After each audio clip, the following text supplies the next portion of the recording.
People might not understand why convicts sit on death row for years, sometimes even decades, before their death sentence is carried out, but this is to ensure the individual has ample opportunity to appeal and fight the conviction. Having each case be scrutinised by various appellate courts is a way of reassuring the general public of the high standards that need to be met for someone to be executed by the state, and, more importantly, to prevent someone who may be innocent from being killed. However, some will argue that this still isn't enough to prevent this from happening. In the case of Cameron Todd Willingham, did the state of Texas execute an innocent man? Cameron Todd Willingham was born in Ardmore, Oklahoma in 1968.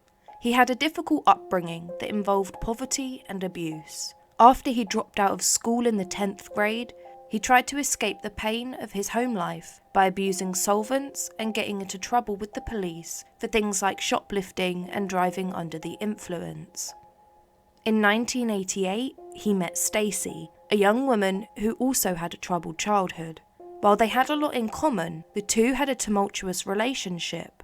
Cameron, in his early 20s, couldn't keep a job and was known to drink to excess, and their next-door neighbours reported that there was often verbal and physical abuse. The couple soon moved to Corsicana, Texas, and would have 3 young children together, Amber, aged 2, and twins Carmen Diane and Cameron Marie, aged 1. Just before Christmas in 1991, Stacy went out to the local Salvation Army shop to buy some Christmas presents. Cameron Todd Willingham was at home sleeping when a devastating fire broke out that would end up destroying their home. Next-door neighbours would tell police that they saw him hysterically panicking on the front porch, wearing only a pair of jeans, his chest covered in soot, while screaming, "My babies are burning up." He reportedly made no attempts to re-enter the property to rescue his daughters, although he argued that he did, but was forced to retreat due to the intensity of the fire. Once firefighters were on the scene and the fire was put out, they found all 3 children had tragically died from smoke inhalation. The police were determined to figure out what caused the fire. The assistant fire chief of Corsicana was the first to do an initial assessment of the scene, and a few days later he was joined by one of the state's leading arson investigators. The two systematically moved through the house, beginning in the least damaged areas. Along the corridor, they noted that there were char patterns on the floor in the shape of puddles, and the path of the fire appeared to lead down the hallway and into the children's bedroom. The metal springs under the children's beds were white, a sign that they had burned with intense temperatures. The room where the twins had been found was next to the front door that opened onto the porch, where they claimed to have identified more charring under the bottom of the door. The fire investigators also found pieces of a broken window, which showed proof of crazed glass, a web-like pattern that is left on glass when it is exposed to a particularly hot and rapid fire. Fog decided Todd Willingham had lit a fire at the front door, blocking rescue attempts, and the fire had followed a trail of liquid accelerant he had poured through the hall and into the children's bedroom, where they were sleeping, and where the floor was badly charred in what the investigators determined were pore patterns. All of the classic indicators of arson appeared to be present at the Willingham home. Puddle-shaped burns in the floor, evidence of multiple starting points of the fire, damage to the glass shards, and clear signs that the fire was intensely fast and hot. Investigators were closely watching Cameron Todd Willingham, who they believed wasn't acting how he should have been following such a traumatic event, even going so far as to say that he wasn't grieving for the loss of his children. Just over 2 weeks after the fire, on January the 8th, 1992, he was charged with capital murder. Investigators believed that Cameron Todd Willingham set the fire intentionally to cover up the fact that he had been physically abusing the children. However, at the time, his wife Stacy refuted this, stating that while he had been physically abusive towards her, he had never been anything other than a good father to their children. During their search of the Willingham home, investigators had been disturbed by some of the posters on the walls that showed images of skulls and the band Iron Maiden. Prosecutors argued that his tattoo of a skull and a serpent fit the profile of a sociopath, and used this as evidence during his trial of his inclination towards violence and death. Prosecutor John Jackson thought those so-called pore patterns on the floor proved something else, too, that Todd Willingham worshipped Satan.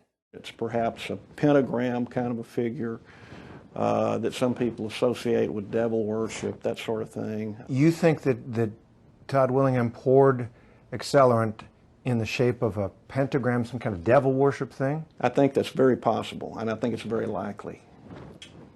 It's likely? Yes.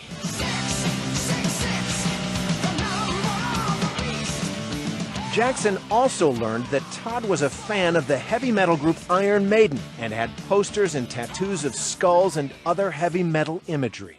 Based on the fact that he liked heavy metal and Iron Maiden and liked metal rock groups that use skulls and those kinds of imagery, that makes him a devil worshiper? No, it does not make him, but it makes it more likely that he is a devil worshiper, or he is obsessed with Satan-like figures and that sort of thing. And that's evidence that he killed his children? That's certainly one factor that a finder of fact could consider. The state had two medical experts, neither of which had ever met Willingham, who testified that he was, quote, an extremely severe sociopath. These were attempts to show the jury just how despicable Willingham was.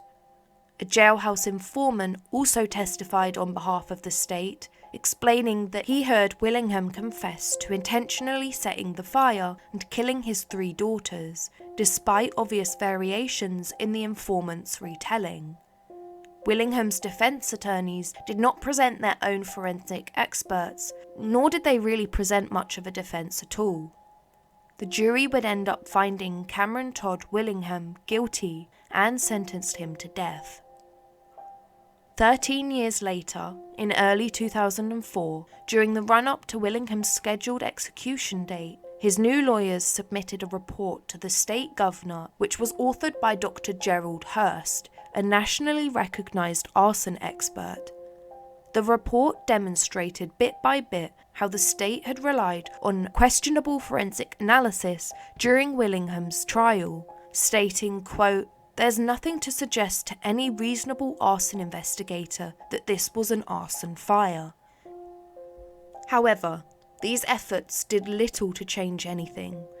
Cameron Todd Willingham was executed by lethal injection on February 17, 2004, having maintained his innocence the whole time.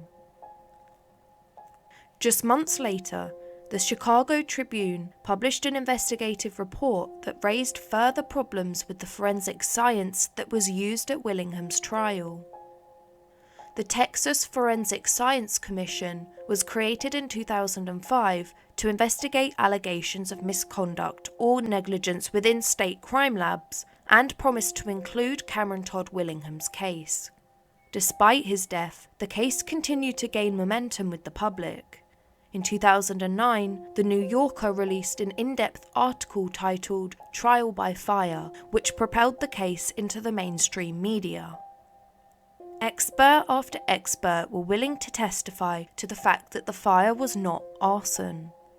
Scientific developments and a better understanding of how fires behave meant that previously accepted signs of arson were now debunked.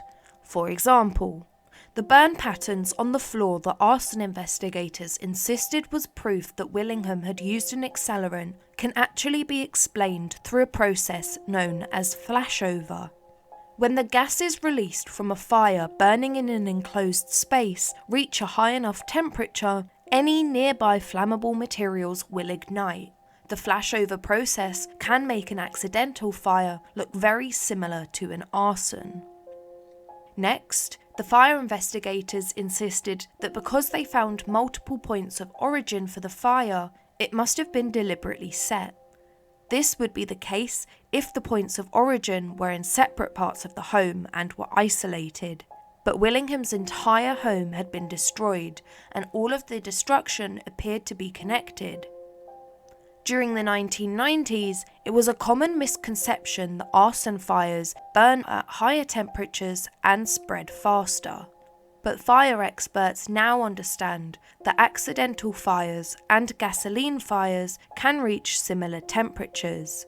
At Willingham's trial, investigators insisted that the fire was arson because the metal bed springs had turned white, and the aluminium threshold to the front door had melted, which would have required the use of an accelerant.